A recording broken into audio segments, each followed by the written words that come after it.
Assalamualaikum warahmatullahi wabarakatuh. Alhamdulillah wassalatu wassalamu ala rasulillah. La hawla wa la quwata illa billah, amma ba'd. A'udzu billahi minasyaitonir rajim. Bismillahirrahmanirrahim. Li'ila fi quraisin illa fihim rihlatas syita'i wasyayf wal ya'budu rabb hadzal baitil ladzi at'amahum min ju' wa amanahum min khauf. Sadaqallahu azim, sadaqallahu ala Rasulillah sallallahu alaihi wasallam. Pertama, mari kita panjatkan rasa puji syukur kita pada Allah Subhanahu wa taala atas segala rahmat hidayah yang diberikan pada kita semua sehingga kita bisa menunaikan ibadah di rumah Allah di Baitullah seperti ini. Salawat dan salam mari kita haturkan pada junjungan kita Nabi Muhammad sallallahu alaihi wasallam. Mudah-mudahan apa yang kita pikirkan, sholawat yang kita dendangkan ini senantiasa nanti memberikan suatu syafaat yang luar biasa. Amin ya rabbal alamin. Ma'asyiral muslimin muslimat rahimakumullah, jamaah pencerahan bimbingan amalan yang Ustaz takdimi Ustaz mulia. Kita tahu sekarang ini, dewasa ini, era sekarang ini, di mana-mana masjid banyak sekali, Baitullah di mana-mana. Di sini Baitullah, di sana Baitullah, di mana-mana Baitullah. Jadi masjid ini sekarang sudah banyak sekali dan bahkan ini merupakan seperti bintang kalau kita lihat dari langit. Masjid itu bintang, ibarat bintang dan bisa menerangi langit ketika azan dikumandang. Tetapi sekarang yang lagi tidak indahnya dengan Baitullah itu apa? Sekarang orang banyak berlomba-lomba membangun suatu rumah Allah, sementara tidak pernah membangun akhlak orang-orang yang mendiami rumah Allah itu sendiri. Rumah Allah dibangun bagus, bantuin mintain sumbangan kanan kiri, begitu indah dan bagus. Maka semuanya disirnakan. Disirnakan dalam bentuk apa? Disirnakan artinya tidak difungsikan sebagaimana mestinya. Rumah Allah kalau sudah jadi digunakan untuk ibadah, kegiatan yang berhubungan dengan ibadah dan sujud pada Allah Subhanahu wa taala. Tetapi ini disalahgunakan. Ketika sudah selesai sholat dikunci. Rumah Allah dikunci. Sehingga mereka ingin ibadah di tempat Baitullah. Ibadahnya malah di luar, bukan di dalam. Kekhawatiran yang terjadi katanya mencuri kotak amal seperti ini. Kalau memang khawatir dengan kotak amal akan diambil orang, pasrahkan aja kepada Allah Subhanahu wa taala. Apabila Allah menghendaki tidak diambil, kotak amal tidak akan hilang. Dan semua apa yang mengambil beberapa kotak amal, Allah itu ada imbalannya. Azab dunia, azab akhirat. Percayakan semua kepada Allah Subhanahu wa taala. Ya ayyuhalladzina amanu ista'in bis-sabri was-shalah. Innallaha ma'asy-syabirin. Itu penting sekali. Kita pertolongan kepada Allah, bisa beri wassalah dengan sabar dan sholat kita. Jadi jangan terlalu vakum banget pikiran kita sehingga kita terjadi suatu pemikiran yang anarkis dalam diri kita, sehingga dengan anarkis di sini artinya apa? Mudah suudzon sama orang. Itu datang rumah Allah. Itu datang rumah Allah. Takut nanti apanya ngambil ini ambil. Jangan. Ini rumah Allah. Tempat ini adalah Baitullah. Siapapun berhak datang ke sini, tidak ada larang, tidak ada kepemilikan individual tentang Baitullah. Ingat itu perlu dicamkan. Tidak ada kepemilikan secara individualis tentang Baitullah, tentang rumah Allah. Semua orang beragama Islam berhak mendiami tempat ini. Untuk apa? Untuk sujud, untuk curhat kepada Allah Subhanahu wa taala. Disebutkan dalam hadis riwayat Tabrani, yaitu al-masjid buyutallahu fil ard. Masjid-masjid di muka bumi ini adalah rumah Allah. Jadi al-masjid buyuta fil ard. Ini merupakan bentuk kepedulian kita kepada rumah Allah, bahwa rumah Allah itu adalah milik semua orang muslim, muslimat, mukmin, mukminah. Tidak ada kepemilikan secara pribadi. Jangan sampai antum semua, terutama takmir yang ada di masjid yang dipercaya untuk mengelola masjid, jangan dikunci, tolong. Jangan dikunci itu masjid. Dibuka untuk ibadah kepada Allah Subhanahu wa taala. Jangan sampai terjadi suatu legalitas bahwa hal itu dikunci, biar terkunci semua, biar tidak bisa kita sujud di dalam rumah Allah Subhanahu wa taala. Ma'asyiral muslimin muslimat rahimatullah dimuliakan Allah. Ini adalah di dalam rumah Allah. Ingat, dalam suatu berdasarkan penjelasan Baitullah secara harfiah, Baitullah adalah rumah Allah. Tapi pemaknaannya bukan di sini terus kemudian Allah bertempat tinggal di sini, bukan. Di sini adalah suatu maksudnya adalah rumah atau bangunan yang dimuliakan oleh Allah Subhanahu wa taala. Untuk apa? Untuk kita menyandarkan, untuk kita bercurhat di dalam sinilah, untuk kita bersujud, untuk keperluan ibadah, sholat 5 waktu. Di sinilah tempatnya. Jadi artinya jangan dimaknai atau hal-hal yang tidak bukan pada maknanya. Secara harfiah rumah Allah bukan berarti rumah Allah, tetapi merupakan suatu tempat tinggal yang digunakan, bangunan yang digunakan untuk sujud pada Allah Subhanahu wa taala.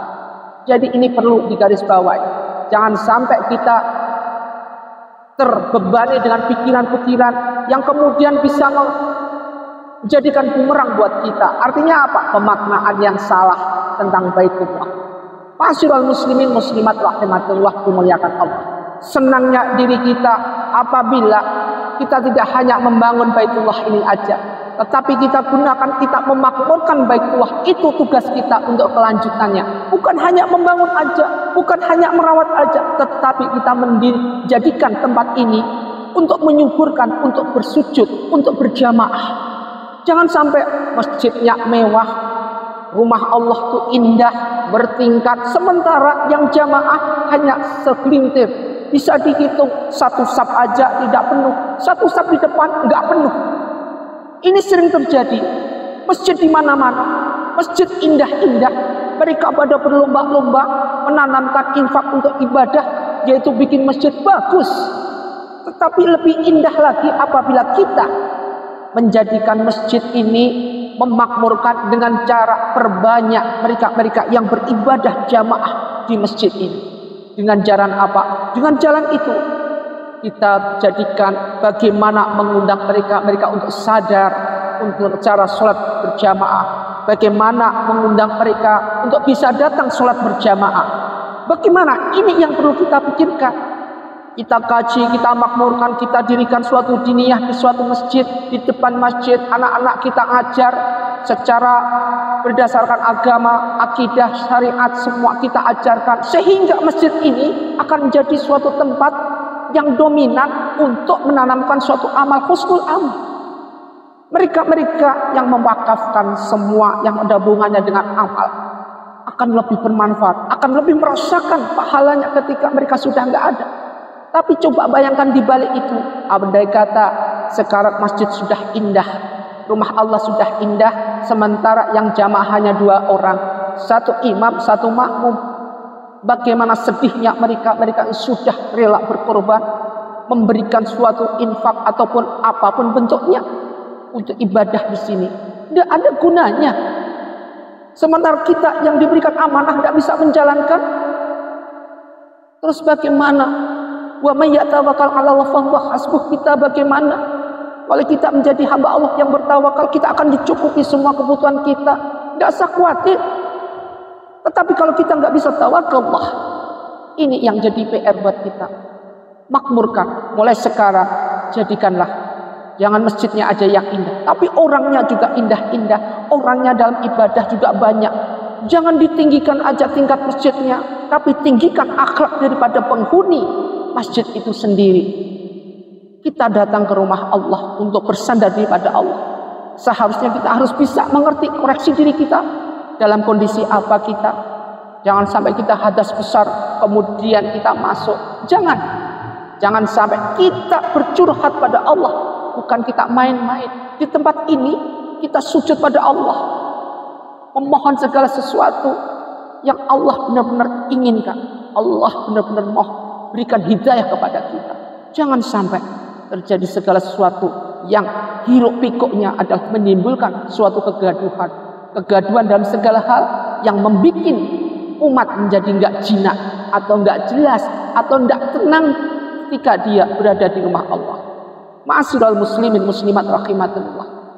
Mudah-mudahan apa yang kita kaji tentang Baitullah ini senantiasa kita amalkan. Jangan sampai jadi bumerang buat kita, terutama bumerang buat kaum muslimin muslimat, mukminin mukminat.